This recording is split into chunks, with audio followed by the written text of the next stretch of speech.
very good evening to everybody watching us out there on the continent of Africa and beyond. My name is Bernard Akede, and it gives me gladdings, or should I say glad tidings? It's not Christmas, but it gives me glad tidings to be on this show and to have you watch us today. This is Report Desk Africa, or as we like to call it, RDA, where we try to bring you some of the most interesting and will I say intriguing stories that have taken place across the continent, most of which have been covered by News Central reporters. I usually do not do this alone, and joining me in my white outfit today is Blessing Mosugu. Good evening, Blessing.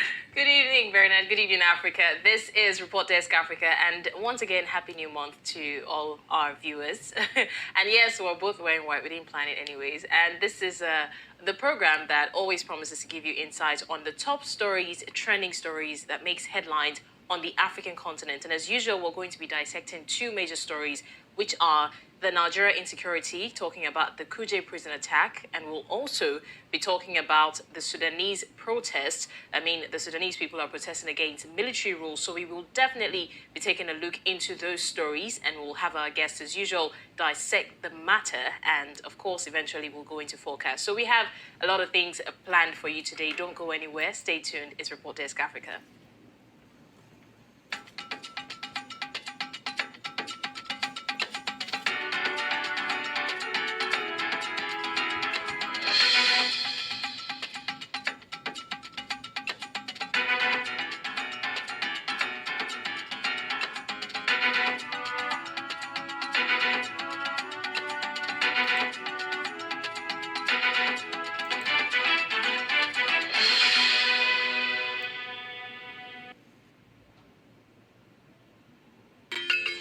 Africa is rising.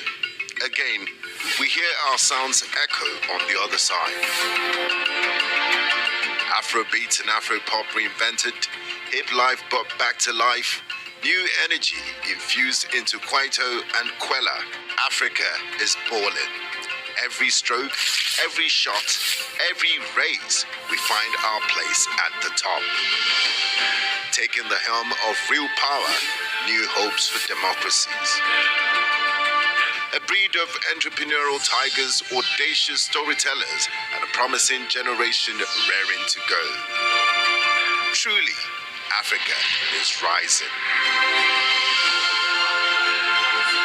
And this is where the stories that define our continent live.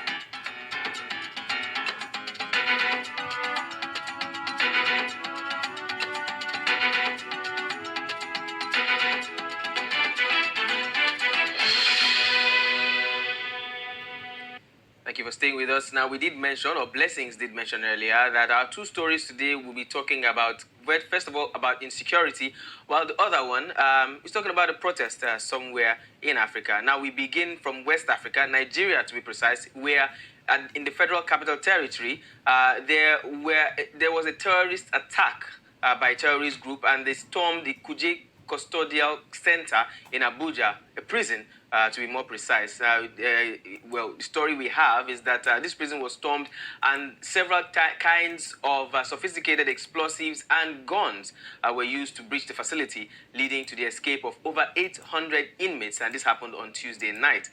Now, since then, there have been recent developments, and we hear that 400 of the escaped inmates have been rescued or have been recaptured, I beg your pardon, while the remaining 400 are still at large. And of that number, we also hear that 16 inmates who sustained various degrees of injuries are now receiving treatment, according to the Nigerian Correctional Services. Now, we'll take this quick report, and when we come back, we'll be looking into what exactly happened on Tuesday night. Footages of the Kuje prison attack released by terrorist group ISWAP, also known as the Islamic State for West Africa province. While the images have not been verified, however, on getting to the scene, several charred remains of vehicles suspectedly towed by the terrorists were seen around the premises, with a large part of the prison wall, which was brought down with explosives. An increased presence of security personnel was visibly noticed as several security operatives were seen on ground. Also, several high-profile political office holders visited the scene to get a first-hand view of the attack by the terrorists. Today is not a time for a lot of speech making. I've just come, I've seen what is here on ground. I've commiserated with the Controller General, and I want to also assure them that the local community, under the leadership of His Royal Highness the Gomo of Kuje, has been informed to summon all the local heads and village chiefs and community leaders so that those who have escaped here will be traced and will be found. With each incident of this nature, it strengthens everybody. We identify areas of, that needs to be strengthened, and then collectively we work towards that. The Kuje Medium Security Custodial Center was built in 1989. Here it's at the Kuje Municipal Area Council of Abuja, just outside the city center. However, this facility is expected to house between 800 to about 1,000 inmates. Rough estimate gives that there were about 964 inmates that were in the facility at the time of the attack. Just like you can see the charred vehicle, charred remains of this vehicle following the attack. We hear that about 600 escaped, and almost 50% of those that escaped have been apprehended. Officials who came earlier on said that there is a manhunt already for those who are still at large. Later in the day, President Muhammadu Buhari also visited the scene with officials from Nigeria's State House. The Nigeria Correctional Service says the number of escapees that have been recaptured have risen to 443 persons. The service says the number of inmates now back to the facility is now about 551, while 8 persons lost their lives, comprising of 3 members of the terrorist gang, a personnel of the Nigeria Security and Civil Defense Corps, and 4 inmates. From Abuja, Amadin, News Central Television. What you just saw there was the Kuje prison, the site after the attack that took place at around 10 p.m. On Friday night. Now, this is a progressing development, and we've heard so many stories so far, and we've also noticed that it has gained international concern, seeing how the United States or the United Kingdom is warning Nigerians to be careful, especially people, residents in Abuja, because we have prisoners on the loose. Now, we know that this, like I said earlier, is a developing story, and we also hear that a certain person in the north has come out to blame the government, saying that he warned them before about the attack and, nobody listened to him. So joining us to discuss this topic right now is our Chief Bureau of Information, Amadin, who was at the scene of the event, in fact, and he will help us shed more light on this development. Thank you so much for joining us on the program, Amadin. Thank you, Blessing. All right, now, Amadin, you were present at the Kuje prison, and I remember I had an interview with you on that day where you went there, where the president, Muhammadu Buhari, was there as well. Now, can you take us through in a few minutes what exactly happened there? Okay, 2 nights ago, around at about 10:30 p.m., we got SOS messages from friends living around the vicinity, calling us to help them contact security operatives, that they were hearing the sounds of gunshots, heavy bomb explosions, and the rest. We later discovered that it was the prison facility, the Kuje Medium Security Custodial Center, that was under attack. Now, this attack went on for between 2 to 3 hours till around 2 p.m. And then at a point in time, several of them were calling us that they were lying down flat on their rooms because of fear of stray bullets. But after some time, they alerted us on via WhatsApp messages that the sounds had ceased. So in the morning, we visited the scene and saw the aftermath of the attack by the terrorist group. Speaking to one or two people who spoke off camera, who did not have permission to speak, they explained to us that the prison facility was attacked by terrorists. At that point in time, nobody had claimed responsibility.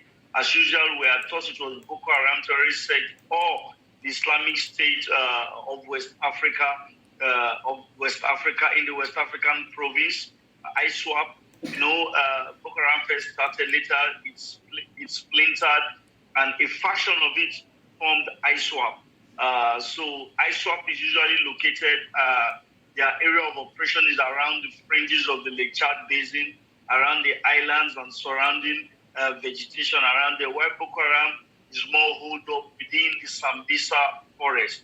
So everybody thought, as usual, it was Boko Haram, because in times past they've conducted operations deeper hinterland.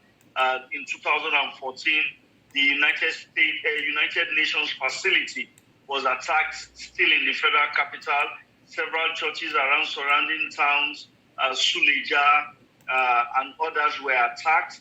And then there were also attacks on churches and other facilities around in neighboring states, Kaduna, Kano, Borno. Borno is the epicenter of the attack, but over the years, they had reduced their attacks on churches and now focused on mosques and Muslim prayer grounds, because they had seen that the Muslim population did not buy into their ideology. So it was not like attack anybody, attack Muslims for shutting us up. But we also witnessed attacks on rural farming communities and raids on these communities. So when this attack occurred, everybody thought it was Boko Haram, but we were there trying to get abreast of the exact situation that occurred. At first, we were told that over 600 had escaped the custodial center, but the prison authorities with other security agencies had immediately commenced the operation of trying to recover as many of those who were at large. When we got to one visible thing we noticed at the Kuje area was that the police was using a lot of aerial patrols, and we saw a lot of prison patrol vehicles. We saw increased security, heightened security within the Kuje town. And in our presence, the officials were bringing one or two inmates that they had recovered back and taking them back to the facility. Much later, towards evening, President Muhammad Buhari visited the scene. We initially thought it was the vice president, because we were informed that the president was on his way to Katsina, where an advanced team was also attacked by these terrorists. So nobody thought he was in the federal capital, but he showed up much later. He was taken around to see the extent of damage and the level of destruction done to the facility. Okay, Amadin, let me quickly jump in here. You mentioned, that you, the journalists who were on ground, saw heightened security patrol going around, particularly prison security patrol. Now, while discussing this in the newsroom, we were told that that road leading to Kuje has several security checkpoints. Now, how is it that they were said to have these assailants were said to have arrived on several number of motorcycles, and did they go through these several security checkpoints? How were they able to go through these checkpoints if they did? And how was it that, there was no alarm raised before they eventually made it to the Kuje prison? It seems like the information is still rather sketchy.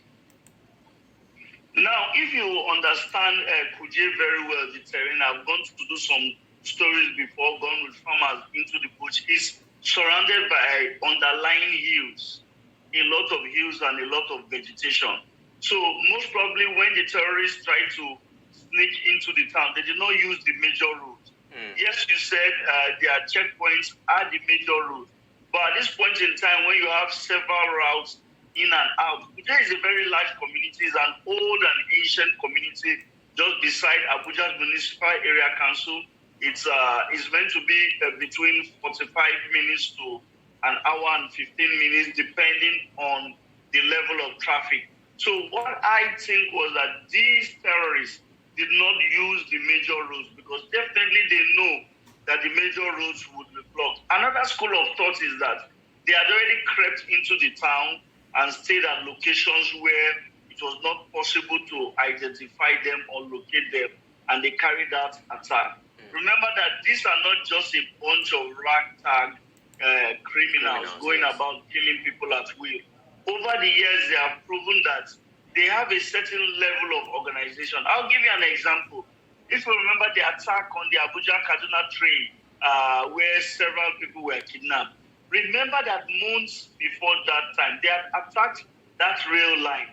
I guess they were trying to test the efficacy of their operations to see if it was possible. And then the federal government tried to repair it. I was there when the minister went to inspect the repair works. Not later than 6 months later, at a location where it was difficult for even security personnel to engage them. That was where they now went for the second attack at a more like a valley where there are hills by the two sides. So you see, by the time they destroyed it was possible, they destroyed the rail track, it was possible for them to carry out their operation. So if the terrorists have this kind of level of planning, then it will be foolhardy to look and say they carried their attacks on this custodial center, and when the attack was carried out, they've proven over the years that they have a sort of organization, they do their own intelligence work, and they are committed to their cause. Right, Amadin, I'm sorry to interrupt you, but that will lead me to my next question. Now, talking about how strategic these people are, and you just mentioned that they have proven over time. I mean, this is not the first prison attack we've had in this year. We've had not one, not two, at least 3 prison attacks. And then seeing how they have, been calculative about all their attacks, do we say now that this has to do with more about negligence from the part of the security forces, or we're just really, undermining their abilities at this point? No, in all fairness to the Nigerian security forces, I know I've covered security extensively. It's just that Nigerian the security agencies are not the normal type of agencies that they have to come out and blow their trumpet. For every successful attack, there are several, in fact, over a dozen that were truncated before they occurred. But just like you said, several prisons have been attacked in the last 2 years. What we expect is that when there's a first attack, there's a second attack. Those in charge of security strategies should sit down and look at and say, how do we forestall these attacks? There have been several attacks. I've covered prison attack at Kuton Karfe in Kogi State. We heard of the other one, I think, at Oyo. We heard of Kaba and several other places. So it's been sort of worrying. I, on my own part, think that the security services and the security agencies need to do more. If you compare the amount of budget that has been released in the last 5 years, we've spent over 4 trillion. And if you imagine that there was a time Nigeria's budget was about 4 trillion and above, 4.5 trillion for a full year. If in the last 5 years to 6 years, we have spent over 4 trillion, and the money keeps on going up because every year more and more is budgeted. It's seeming as if there is a black market economy, as it has to do with insecurity, where several people want it to continue because they keep making money. But I would not want to get into that. All I will say is that the security agencies, I think this government and the previous government, in terms of funding, have done fairly well in trying to fund them so that they can meet the expectations by the Nigerian public to ensure that there is adequate security. So, but when we keep on hearing these attacks, and you keep on hearing that several high-profile criminals, then it looks, you will be tempted to believe that our prisons are porous and they are easy to break in, and anybody can just get up, plan a prison break, and get whoever he wants out of those facilities. Amadin, so our producer just told me that we have 5 minutes, but I still have a few questions I want to rush through with you. Now, like you clearly mentioned, this is not the first time. In the space of 2 years, we've seen at least 3 prison breaks. What exactly is it about prisons that now I'm asking you personally as a journalist who has followed security or insecurity stories in Nigeria for many years, now we're seeing a change, in the trend. There used to be attacks on villages, attacks on churches, attacks on mosques, but now we're seeing attacks on prisons in different parts of Nigeria. What exactly do you think is the interest, when it comes to attacking prisons? Are these attackers trying to, in your own opinion, are they trying to recruit more members so they are going to prisons to get them? Or are they trying to free their members? As we heard, some Boko Haram incarcerated terrorists were freed in this attack. So what do you think is the interest in this new trend of attacking prisons? Attacking prison is just like attacking a bank. If you are attacking a bank, you are going straight for the money. Yeah. If you are attacking a prison, you are not just attacking it because you want to attack. There are certain levels, certain criminals you want to get out. So when you attack those facilities, you free your people. Either they have been put on death row or they've been given life imprisonment. So attacking prison, most people that attack prisons are usually very, very strategic. But the worry is this. If you observe all the attacks that have taken place, these criminals don't just go in, gun blazing, bring down the walls and get people out. Most of the time, the prison security, usually domiciled at the prison, engage these people for between 1 to 2 hours. Exactly. The worry is, by the time they begin to engage these criminals who are outside, why is there no response time from other security agencies to render support? The Kuje prison took almost 2 to 3 hours before they were able to break through. So we need to commend the gallantry and the effort of the prison security that were domiciled at the museum. It was the same thing when Oko prison was attacked in Benin. The prison personnel at the prison engaged these criminals for close to 2 hours. Now, 2 hours is not 2 minutes. 2 hours is not 5 minutes. 2 hours is not 30 minutes. It should not take up to 20 minutes for more security, more backup, more personnel from other services to come and render support. So at a point in time, when this gallant prison, armed prison squad see that they just have to, it's also discouraging when you see that you're engaging criminals who seem to be more armed than you are, and yet there's no backup. You can't try this outside the country, because in advanced countries, within 15 to 20 minutes, you see the police, you see other services come to the aid of these armed prison personnel who are trying to stop a jailbreak. So what we should be worried about is, why is it that any time there's supposed to be a prison break, it has never occurred, from my own estimate, in less than 90 minutes. Most of the time, these prison officials engage them for up to 90 minutes to 2 hours, yet help does not come. So that should be our own source of worry. Very true, Amadin. That's a question that needs answers. Now, finally, in 1 minute, I'm going to ask you this question. Now, there has been a debate, sort of, about whether or not these attacks stem from the fact that the government has, in fact, criminalized payment of ransom to these terrorists. So that makes people assume or believe that the reason why they are more, gingered and emboldened to do these things, carry out these acts, is because the government is stopping people from paying ransom. Somehow they think that people think that there is a connection between those two things. Do you think that there's any connection? I would have been tempted to go by that school of thought. But considering the fact that prison attacks have not occurred only in the north, in areas where we have had high levels of banditry and insecurity. Just like I said, there have been attacks in Kaba, there have been attacks in Edo. Many years ago, we had attacks in Rivers by the other axis. So it's not only in one part of the country. So I disagree. I just think that sometimes these organized criminal gangs, criminal non-state actors, when they see that a high-profile member has been apprehended by the police and is being kept in a prison, they need to get that person out. So they stage this kind of attacks to try to effect their release. All right. Thank you so much, Amadin. Thank you for as you always do, giving us deep insights into this particular story. We certainly hope that these prison breaks will be a thing of the past, and that insecurity definitely will be something that Nigerians can look back and say it once was a thing of the past. Thank you so much again, Amadin, for joining us. Thank you, Amadin. Thank you, Bernard. Thank you, Blessing. All right. And definitely, we do hope that this will be a thing of the past. Seeing several prison breaks, and this time it's not a movie. This is real prison jail breaks. Now, one final thing that Amadin said that really struck me is the number of time or hours it takes, you know, for these exactly for these assailants to actually, like they say, bust the prison and get inmates out. You know, over 90 minutes is enough time for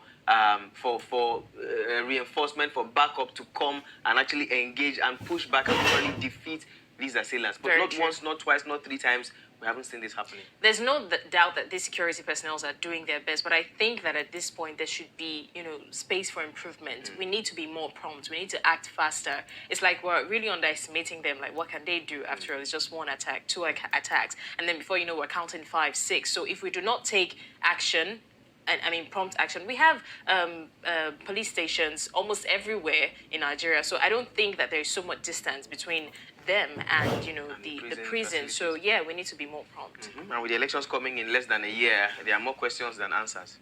True. All right, now we'll be going on for a quick break, and when we come back, we'll be looking into another part of Africa. We're talking about Sudan. Where we'll be looking into not insecurity this time, but basically we're looking at the people pushing out the military rulers and asking for a return to civil rule. Do stay with us.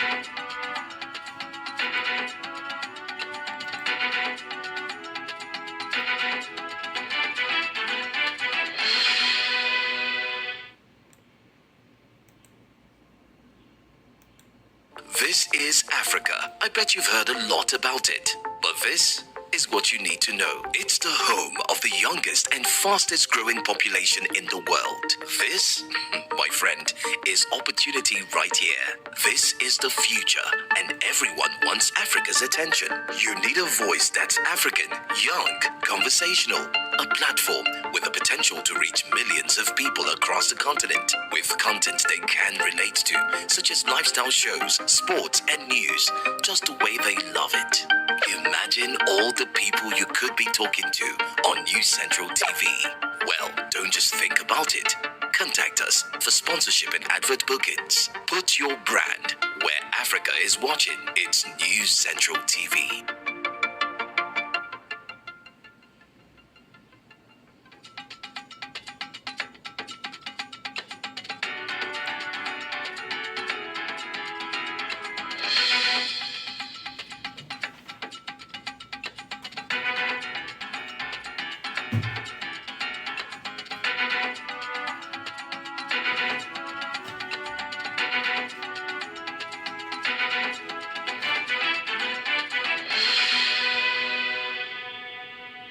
Many thanks for staying with us. This is Report Desk Africa. And in case you're just joining us, we were talking about the insecurity in Nigeria in Abuja, the Kuje prison that was attacked at 10 p.m. on Monday. And we had our chief bureau who helped us to dissect the issue and gave us more information about the development.